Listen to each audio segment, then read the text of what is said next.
waidore achiel kachiel e mbui mar Facebook Ramogi TV, wantie achiel kachiel e mbui mar YouTube Ramogi TV, bende yudwa kanye mbui mar X kachiel kod Instagram. Nyinga Simfrozo Kinda. Kawachako en ogai mar obila mako jolo Douglas Kanja e twak mare gi ute fwambo lero ni okum jopiny machano ng'anyo kawuono mar chopo kuonde ma chik ok oyiene jong'anyo donje kata protected areas. Olero ni gidhi mbele gi luwo katiba ma pacho kae rakruok gi jong'anyo mag Gen Z. Ojiwo jong'anyo mondo luw chike moketi mag ng'anyo. Protected areas are out of bounds. To unauthorized persons as indicated in the Protected Areas Act, Cap 204 laws of Kenya, are hereby warned not to trespass protected areas. The Kenya Civil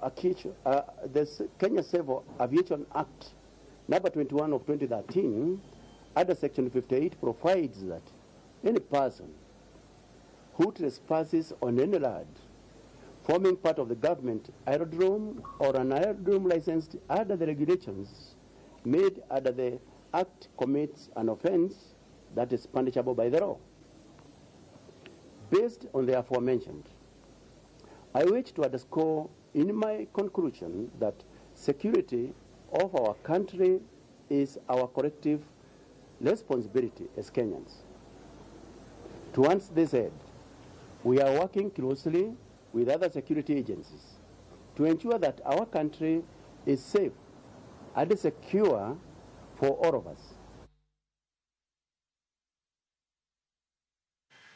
Jaod bura masirisi ya John Waluke koro dwaro mondo jatend piny William Ruto kaw okang' mager ne jonjore mapondo kuom jong'anyo kendo kwalo makethi mwandu mag johala. Kane oloso kar chung' od bura mare, Waluke owacho ni ng'anyo masani dhi nyime e pacho ka nyalo biro pogo Kenya, komedo ni sani paro maliw ma Gen Z ni godo jonjore koro loko gir maundu. Waluke omedo ni Ruto ni kod ting' mar rito katiba ma pacho ka kendo ok onego owe wach mar ng'anyo dhi nyime.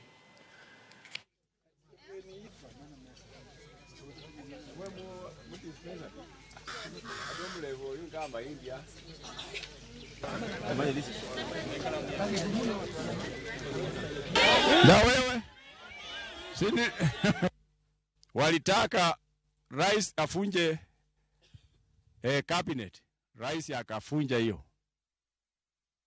Walitaka finance bill, president has sent on it, president aka give in, akawacha kusign.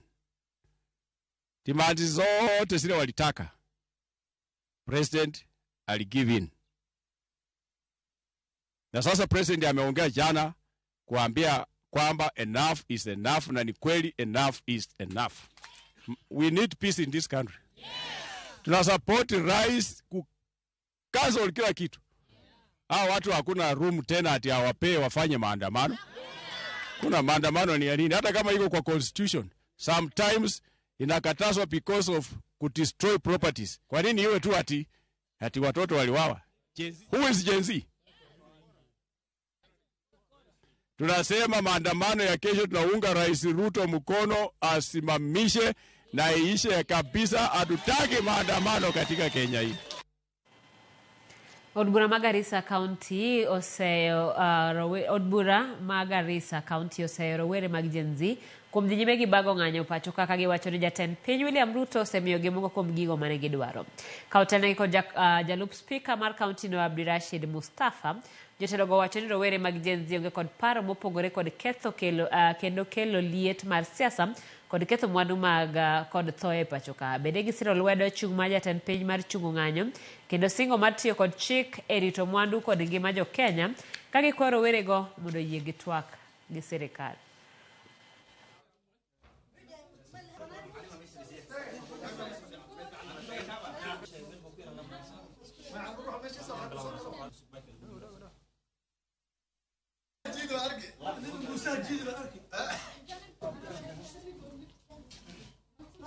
We understand that these demonstrations are fueled by a variety of concerns and frustrations. However, we must approach this period with respect for the Constitution and the democratic processes that guide our nation. Our country's strength lies in our unwavering unity as enshrined in our national fabric and national anthem also. We therefore call upon the Gen Zs to reflect on their action and calm the country. Duond bura mar ODM oyango ni ok giikore donjo e piny owacho mar Kenya Kwanza, kendo ni gisiro dwaro mar lokruok e wi kaka itayo piny Kenya kaka osebed ka idhiro kod rowere mag Gen Z. Kokalo e oboke ma ochuoye kogno kod jagoro maduong' mar ODM Edwin Sifuna, ODM okwedo ji mosebedo ka fuong'o weche ni duond burano timo twak mondo giyud lemo e sirikal mar William Ruto. ODM olero ni mana kaka ne ogaye margi Raila Odinga owacho mondo twak monywando jo Kenya timre piny owacho nyaka chop dwaro mane Raila oyango koting'o chulo familia mag ji mane wito ngimagi kod mane yudo hinyruok e lwet obila e kinde mag ng'anyo. Bende sirikal nyaka we thuolo ji duto mane obila omako e kinde ng'anyo ma pod ogeng'negi kod obila kod mago mane oteki.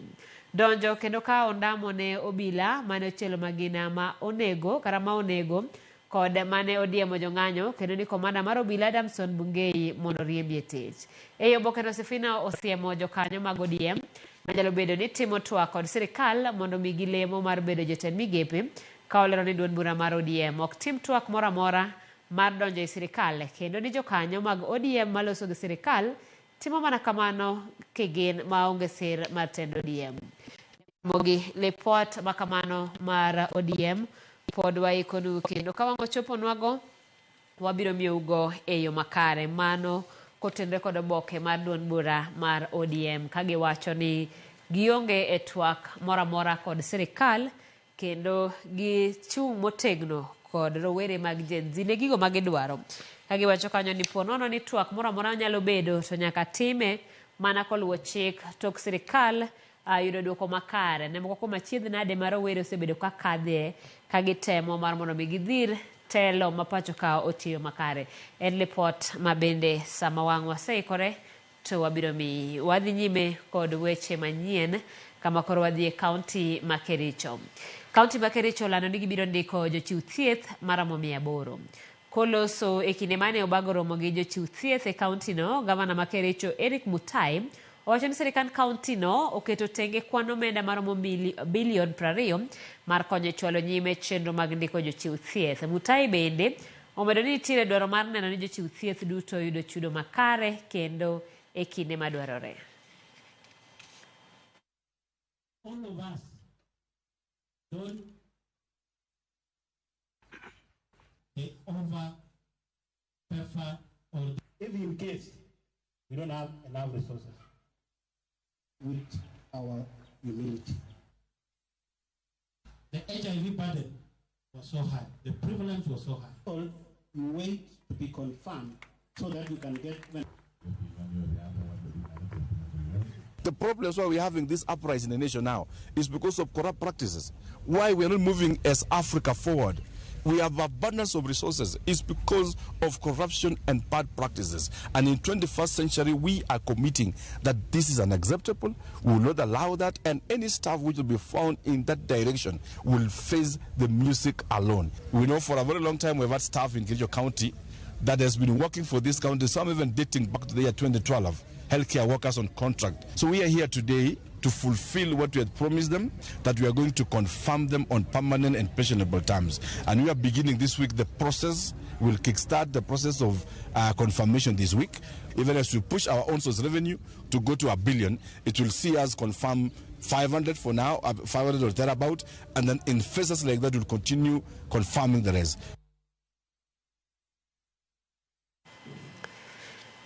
Jari witongi magi masira mar mach mane omuoche gweng' mag Ithia e Ilari County ma Kiambu. Majno mapoko fweny gima nokelo ne wang'o miyo kod dichuo mane nindo moweyo ringre margi ka ok nyal fwenyore maler.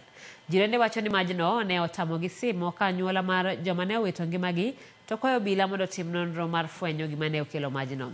Ringre mar joma ne owito ngimagi okane kar kano ringre ma Aphomi County ma Kiambu.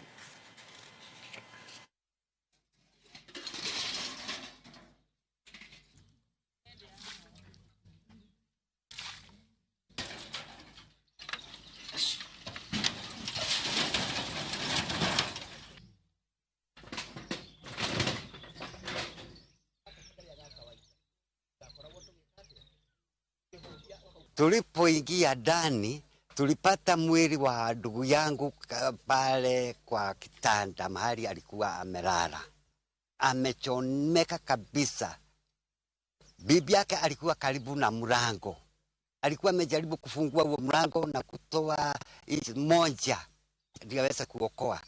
Lakini moshi ikamshida kwa nyumba, akaanguka akachomeka. Tukaweza kuchukua mili na kupeleka kule kwa City Mortuary, ambapo pia tuliahidiwa kuwa na maafisa wetu wa usalama kuwa uchunguzi utaanza, na kwa hivyo naomba wananchi wa hapa wakae kwa utulivu mpaka tujue kiini cha matatizo hili.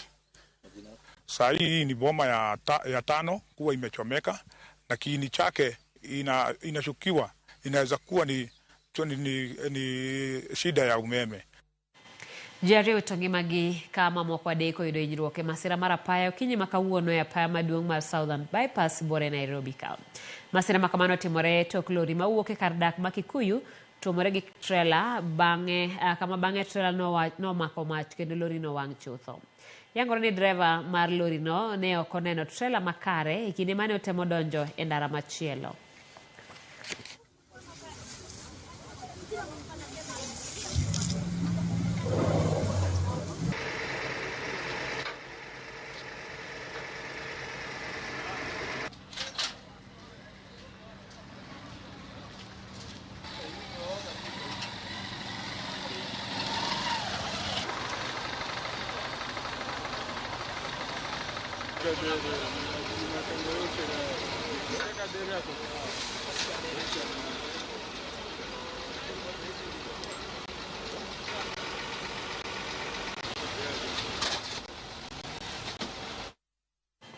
Nyakaramogi mano wadwani mon miwa kaugo yue mokwongo chenro en mar migago sa 7 gi dakika 14 kata kamano kikidhi mabor podo ikonu weche mathoth matimore e gwenge mopogore opogore.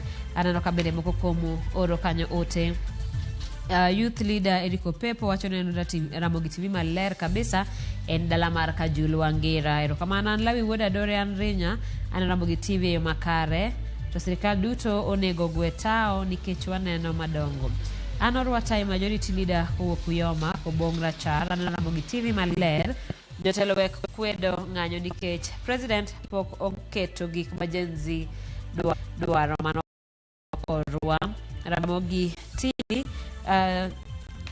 TV ma orwa paniro sesomo ote marima Evans Mika mar Ngodhelie chan Ramogi TV makare kan kod pin namba mara Mama Jolene kachiel kod my son Prince. Ramogi deka pabicho wakauye mokwongo.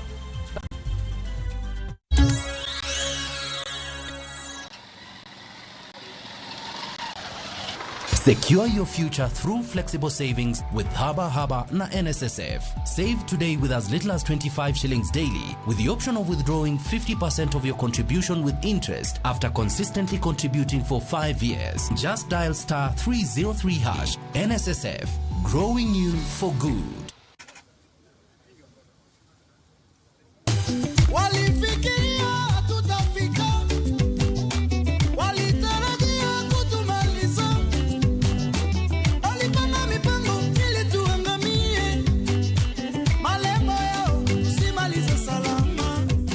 Naitwa Massimo Asilia. Ukitaka kupata skization ya Ebeneza kwenye simu yako, bonyeza *811*277#. Kumbuka, Skiza na Citizen ni nyumbani kwa wasanii wote.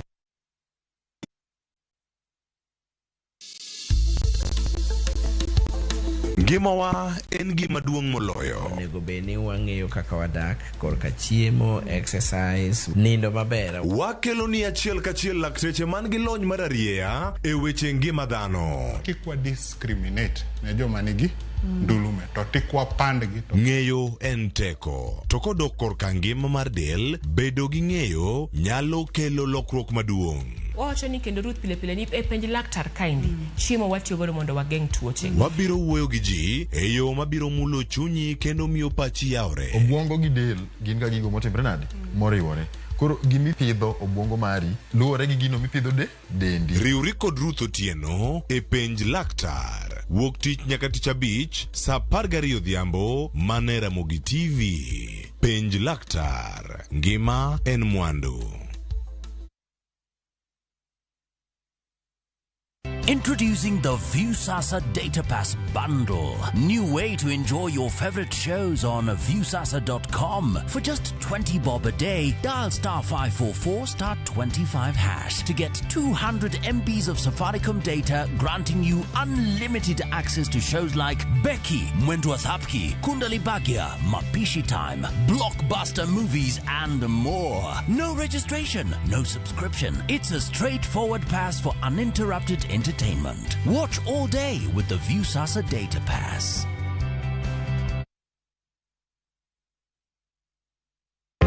Jothurwa, be usebedo gi gombo mar ng'eyo kaka cham wuok e kodhi nyaka chop kaka chiemo e mesa? Dibed ni dwaro chako pith makelo omenda, koso idwa chako pur mana mar chiemo e dala? Wakelo ni yore mag chako magi duto e chenro mar pur gi ohala. Pur manyasani kendo manigi okang' mamalo to kelo yuto mathoth. Piny olokre dhi e teknoloji kendo puro kenana pur kaka ne manyachon. Kuonde kwath osedok matin.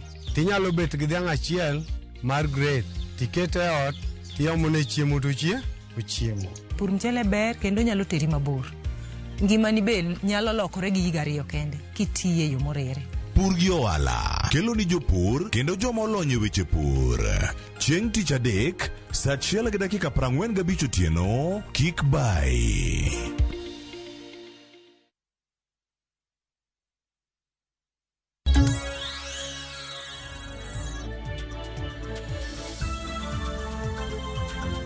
Machiegni kendo nyakoromo gi duond bura mar ODM oyango ni ogikore dongo e piny owacho kata donjo e piny owacho mar Kenya Kwanza, kendo ni gisiro dwaro mar lokruok ewi kaka itayo piny Kenya kaka osebed ka idhiro kod rowere mag Gen Z. Kokalo e oboke ma ochwoye kogno kod jagoro maduong' mar ODM Edwin Sifuna, ODM okwedo ji mosebedo ka fuong'o weche ni duond burano timo twak mondo giyude lemo e sirikal mar William Ruto. ODM olero ni mana kaka ne ogai mar Raila Odinga wacho mondo twak monywando jo Kenya timre, piny owacho nyaka chop dwaro mane Raila oyango koting'o chulo familia mag ji mane wito ngimagi kod mane yudo hinyruok e lwet obila e kinde mag ng'anyo. Bende sirikal nyaka we thuolo ji duto mane obila omako e kinde ng'anyo ma pod ogeng'negi kod obila kod mago mane oteki. Obila mane ochielo gimagina ma onego kod mane odiemo jong'anyo, kendo ni komanda mar obila Damson Bungei nyaka riembe tich. E oboke no Sifuna osemonjo kanyo mag ODM manyalo bedo ni timo twak kod sirikal mondo migi lemo mar bedo jotend migepe, ka olero ni duond bura mar ODM ok tim twak moro amora mar donjo e sirikal, kendo ni jokanyo mag ODM maloso gi sirikal timo mano kigin maonge sir mar ODM.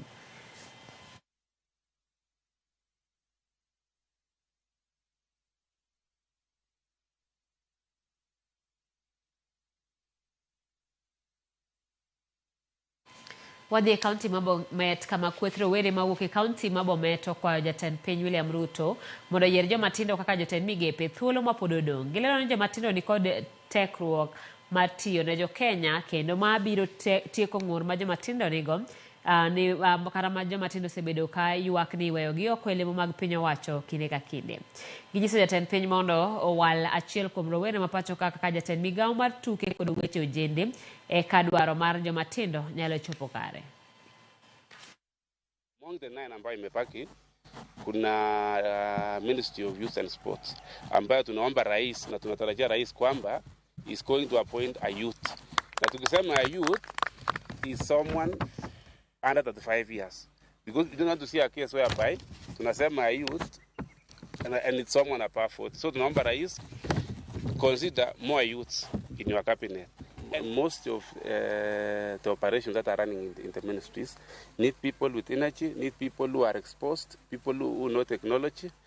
And even you see how this, even the current, even what's happening now, even this Gen Z, how it started. It's something that started online. Meaning there is a need to use technology to address most of the problems that we have. Skund nyiri ma St. Anne's Sega sub-county ma Ugenya nobago nyasi mar nyiso kido kod talanta kaka achiel kuom yore mag jiwo pok mag jopuonjre. Nyasi ma kamano ma bende noyuore gi skunde mamoko wacho ni chiwo thuolo ne jopuonjre mar nyiso talanta gi mopogore kendo konyogi e yor kawo yueyo kaluwore gi seche mang'eny mag somo. Japuonj maduong' mar skundno Penina Okech okwayo jonyuol mondo jiw talanta mag nyithindegi e kinde ma pod gidhi nyime gi somo moting'o kaka wer kod miel. Nyasi ni nobagi riwruok gi kambi mar Africa Wear Unit mosebedo katimo chenro ni skunde mopogore e pacho ka. Kawuono wantie gi nyasi maduong' miluongo ni Cultural Day. En nyasi wa mokwongo nyaka nabede skul ka. Agoero kamano ne jok mo onywako ae nyasi ni endi. Ne wan gi wendo wa modhial mane en Eric Omondi. Waluongo kendo jawer manimba miluongo ni Tipsy G makoro wer mamoro nyithindo kanyo no endo. Wayudo ni nyithindwa gi nigi talents mang'eny. Samoro bete class kende puonja kende ok nyal gi talent ma nyathinigo. To koro kokelne gi nyasi machal kama to nyithindo nyalo nyiso talent ma gin go. Nyithiwa gi wadwa ni mondo gi steam off. Ka gisegolo tension mang'eny to ginyalo bedo piny ma gisom. Ke generation ni nigi a lot of energy ginene mang'eny koro kwamiyo gi thuolo mondo gi express themselves gi mor manage gi bobedo mayot. My major reason why I'm here today, I've just partnered with Sega Girls High School, whereby we always encourage and nurture young talents from high schools. So our major aim of doing this activity in schools ni ile tulipata kuna kuangana au ma Gen Zs vile wanajiita, wanapenda sana hype, wanapenda sana entertainment. So tukaonelea ni vizuri tukipatana na shule whereby sisi tunakuja kwa shule tunaleta an entertainment that is programmed whereby tunawaleta artist mwenye wanataka but tunaimonitor sile ya kuachilia tu kama disco matanga. Bad pinyo wacho mochung'ne wuodhe mag gach okolo e pacho ka Kenya Railways okelo bogi manyien magikoni keto wuoth manyangafu ne jogo matiyo gi gach okolo kowuok Mombasa kochomo Nairobi. To ka jafwambo mar Georgia okoleronwa achiel kuom bogi manyien en mano ma jawuoth ka jawuoth biro chulo shillings 12,000 kowuok Mombasa nyaka Nairobi. Jagoro mongirore e migawo mar wuoth Mohamed Dagar ne ochopo e wath ma Mombasa kuma ne osidhe ayanga bogi manyien maromo 20 ma ibiro tigodo e gach okolo maringo e kind Mombasa gi Nairobi. E kind bogi 20 go, 4 kuomgi gin mago manie ngas midendo ni premium class migeno ni biro miyo wuoth bedo manyangafu ne jogo mabiro tiyo kodgi. One coach can carry a maximum of 28 passengers. You have the seat fully reclining to a flat bed. You also have automatic or contactless charging points for your mobile devices. You are also, looked after through an African or a Kenyan cuisine alongside your journey if you travel at night or during the day or in the morning. You are also offered a blanket and many other features. Romre gi kit lony kaachiel kod duso modus gi godo kuma jawuoth nyalo pilo kom kendo nind manyamonge. If you are booking for one way, we are going to charge 12,000 Kenya shillings. But if you are booking go and return, we will charge 20,000 shillings. So it is an advantage for us when you book go and return, you will save eventually 4,000 shillings. And seeing is believing. And we are taking this, in fact, we are just going to flag it off to take it to Nairobi, and then it will be open for business. We are going to improve our ticketing system, and I want to encourage Kenyans, please, just try this. For me, they're all siblings for ours, whether it's Airways, whether it is what. But what Kenya Railways has introduced is the first in the region, and we want to assure you comfort, safety, and seamless travel once you use the new introduced premium class. Moko kuom bogi ma bende ne ogo Mombasa kowuok China gin mago mageto ting'o jogo modak kod ng'ol kaachiel kod jodongo moti, ka bende nitiere nyaka kuonde moyiedhi ma mine mani kod nyithindo matindo nyalo dhi dhodhe nyithindgi. Kenya Railways koni gigeto ting'o dhano 8.8 higa ka higa, ka nyaka sani giseting'o jowuoth maromo 12 nyaka ne gichak tich higa 2017. We used to carry 13 coaches with one power car. With the new power car that we have received, we are now able to carry 20 coaches. And we have really been struggling with the demand of our SGR.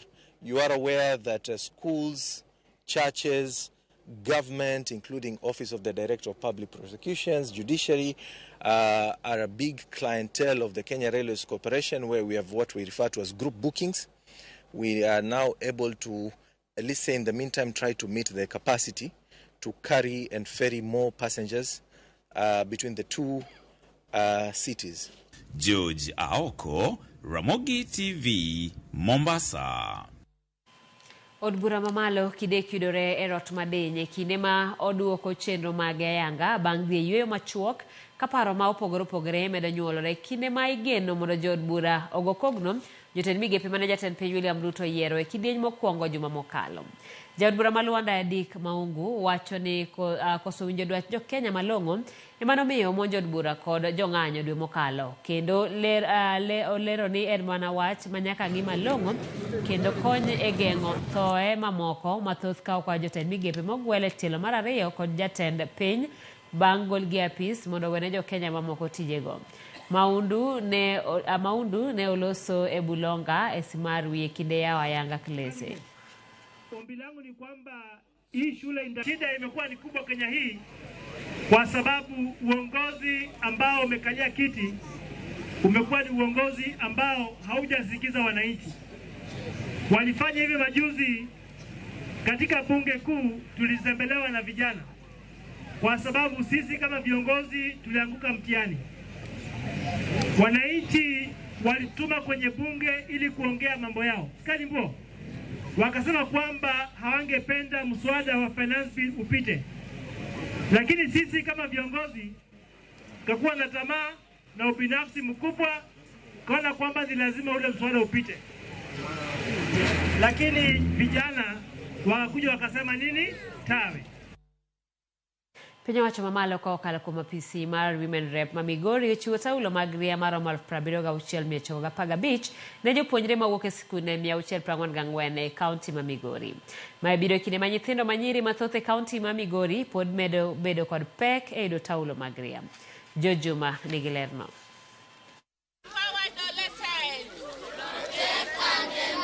Rem yudo taulo go magria ne nyithindo manyiri osetudi kod midhieche mathoth ma nyithindo go manyiri ma oting'o mako yemo mondo kaachiel kod weyo kata sikul.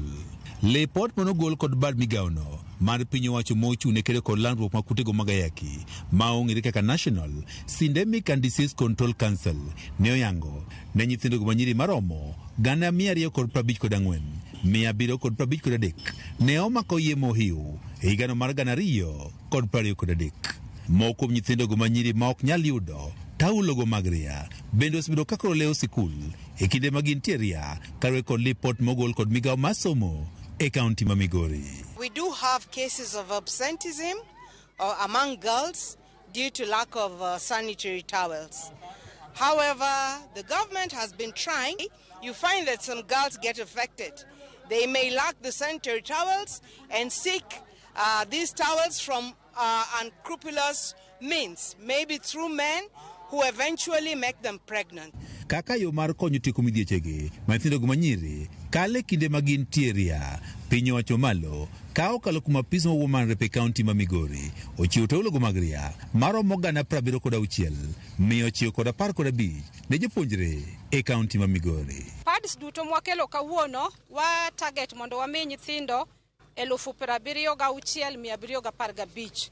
Samoro nyithindo ok nyal yudo tema dhi romogi, but kuma watemo wachope no watemo mondo wane kaka wanyalo konyo nyithindwa manyiri. Mondo wariwre wakony nyithindwa manyiri moko yud basari nyaka nyithindo machuo yudo basari. Wagolo kawuono basari mar $1,754,482. Jokanyo sekro masomo pod ywak ni piny owacho pok oketo kenge makare mane jopuonjego manyiri kod taulogo mag ria e yo makare e sikunde. Wagone ma woman rep erokamano kuom kelonwa sanitary pads ma osebedo ka en shida e ngima mar nyithindwa manyiri. Wadwa ni wawach ni government osetimo marach nikech nonego bed ni gikelo gigi tam ka tam.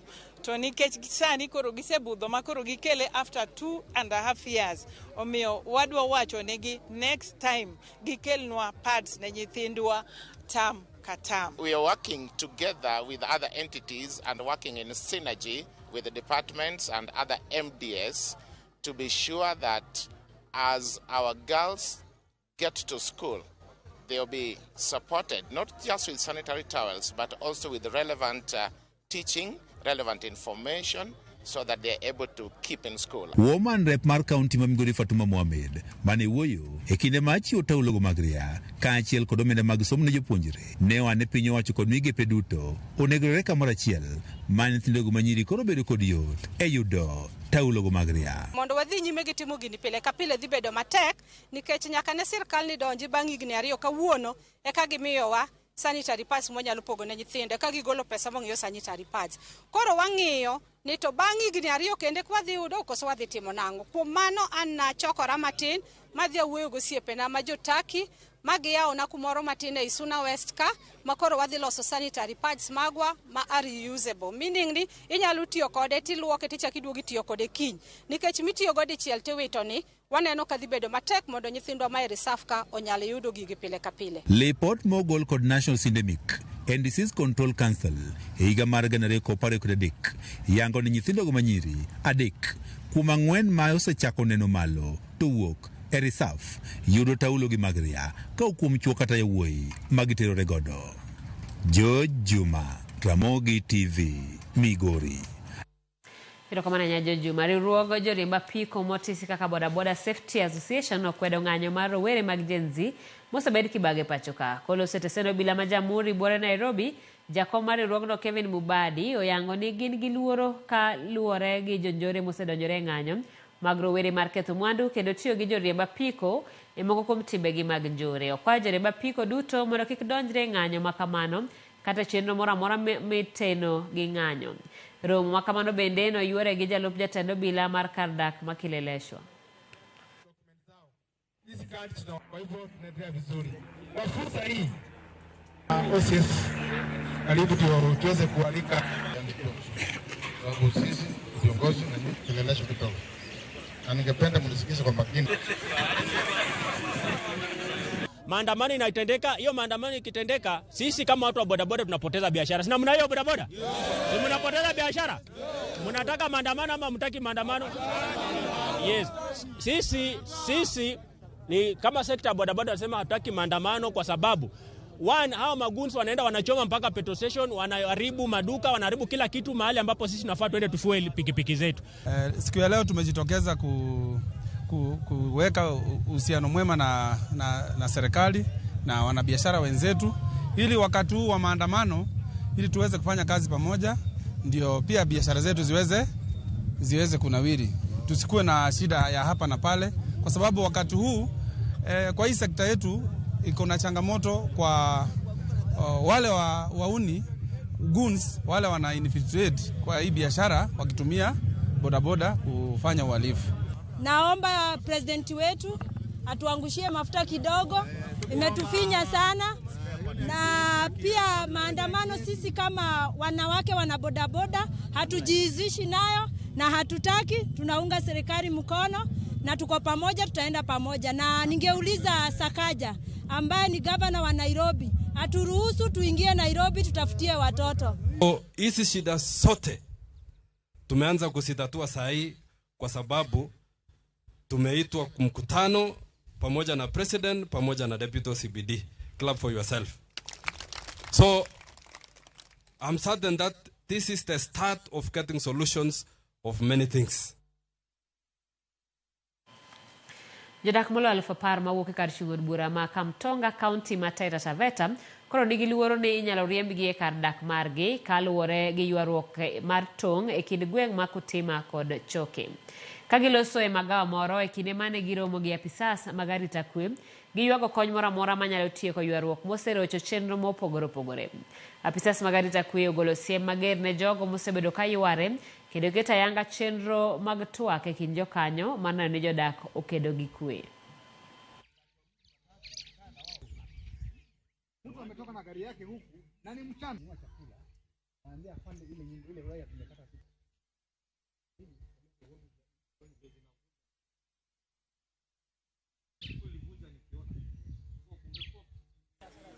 We wanted to find out exactly where the boundary is.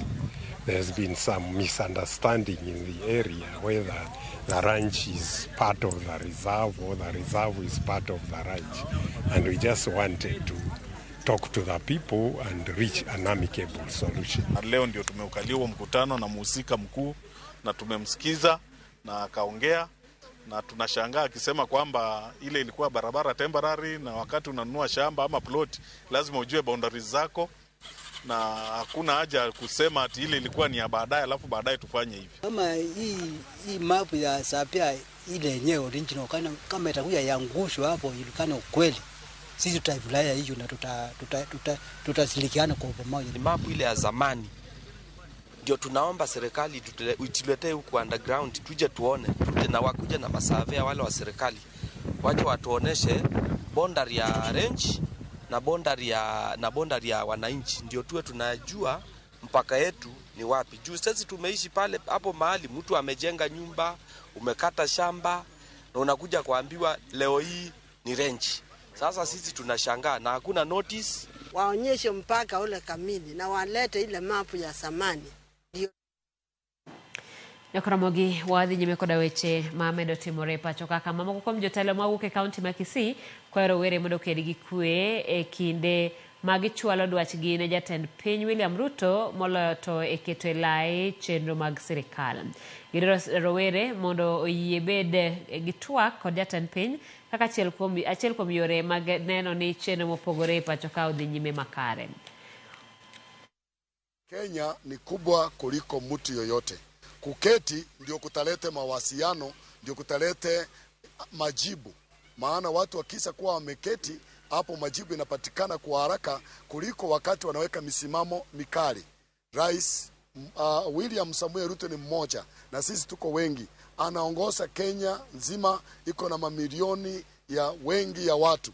Na tungeomba tumpatie wakati mzuri nasi kama viongozi wa makanisa, opposition na viongozi wa tabaka mbalimbali tuweze kukaa chini na kujadiliana na kupata njia mwafaka ya kusuluhisha yale ambao ya misimamo yao na misingi yao ambao wameweka ambao ni kali.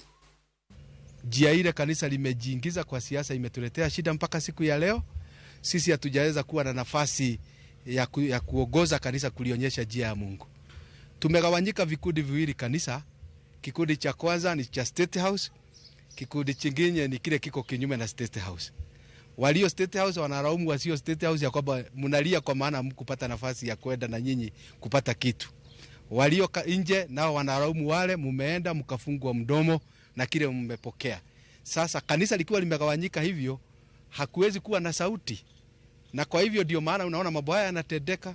Sisi wachungaji hatujaweza kabisa, mimi nikiwa mmoja wao, kuonyesha nchi njia ambayo manabii wa zamani ndio alionyesha. Kambi mar Royal Media Services obedo kambi mokwongo mar chako chenro mang'iyo ngima makare mar jotijene moting'o tuoche mag obwongo kokalo e chenro midendo ni RMS Wellness. E nyasi mane obagi kambino kinyi makawuono, jotend RMS kod jokanyo mamoko e sekta mar thieth noyango jotije mochiwore e konyo tayo chenro no. Gisingo mar medo keto e opara manyime ngima jotije e yore duto mar neno ni ngimagi obedo makare kamoro amora ma gintie.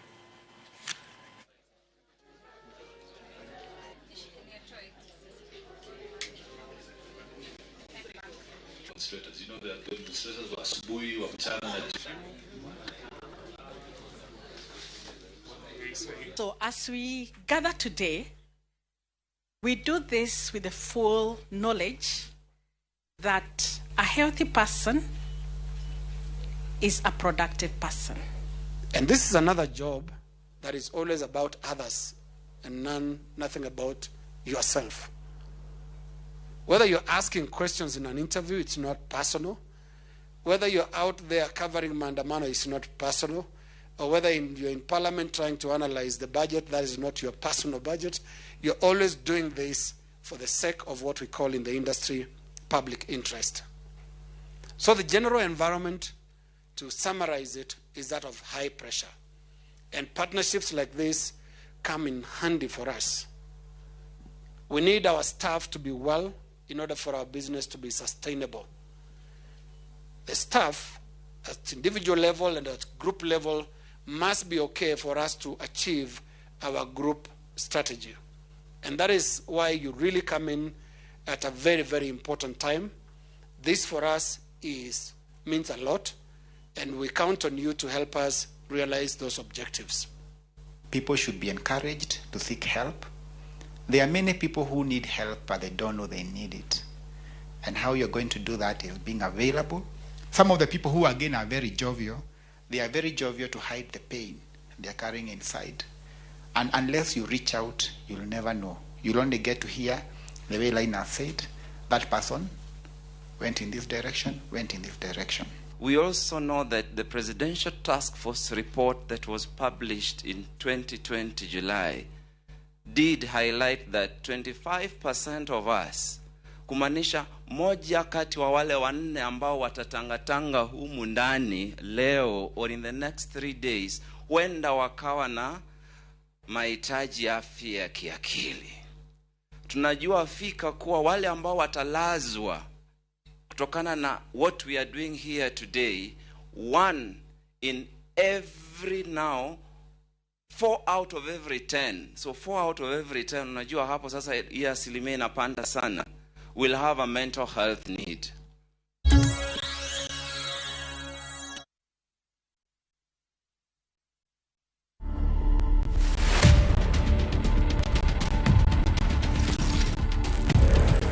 At some point, I lost my path by myself, thinking that I can do everything by my own strength. And naturally, when you do that, then you're driven by your sinful self.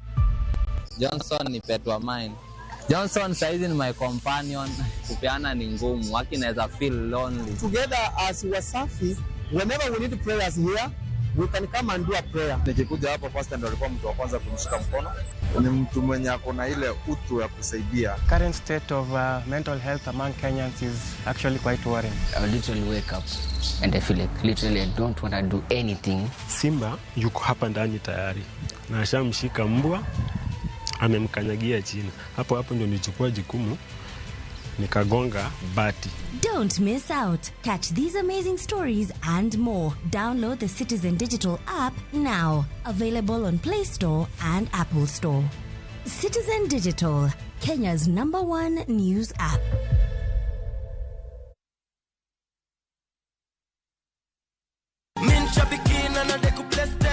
Jackpot ilikuwa ni timu 15 na Mungu akasaidia nikapata 13. Hii pesa ambaye nimeshida nitaklia madeni zangu na still niongeze stock kidogo. Shabeki imenisort. Bonuses nazo ni no.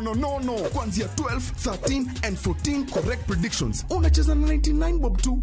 Chukua simu yako, ingia www.shabiki.com. Fungua jackpots, click on super jackpots. Chambua game zako safi, review bit slip yako ukiona iko sawa. Place bet, alafu sasa unategea game zichezwe. Shabiki super jackpot, ni time yako. Minadai wote twende hivi to bet. Not for persons under the age of 18. Shabiki.com is authorized and regulated by BCLB license number 587.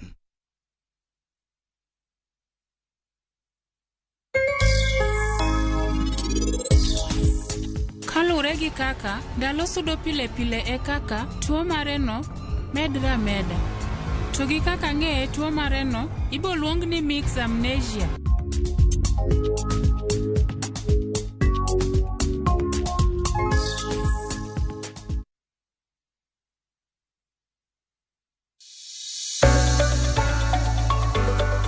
E piny kae, tije magandika medo bedo manok kendo e okang' mamalo. Dhano koro manyo yore manyien mag tiyo gi nyalo magin godo mondo giyud omenda maginyalo konyore godo e ngimagi mapile. Riwri kodwa e chenro mar poko pogore. Kawaluo sigana mamulo chunji mopogore. Inspiration, mostly I watch movie. The other one, anongo inspiration, kumadaki in slum. Kaka giloko nyak makende, magin godo to bedo hala makelo negi pesa. Kendo, tingo ngima gi malo. Inyalo tiye kambi, iwoni tiyo matek to msara en mana macha. Poko pogore. Ticha ng'wen ka ticha ng'wen, sario gi nus okinyi. Mana e Ramogi TV. Kick by.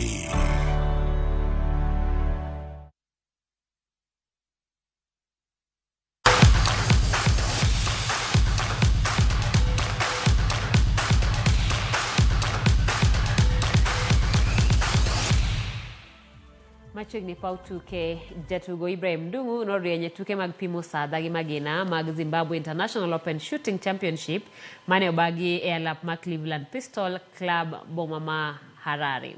Ndung'u matugo ne tim mar Bamburi Club County ma Mombasa noloyo midila mar Goldi e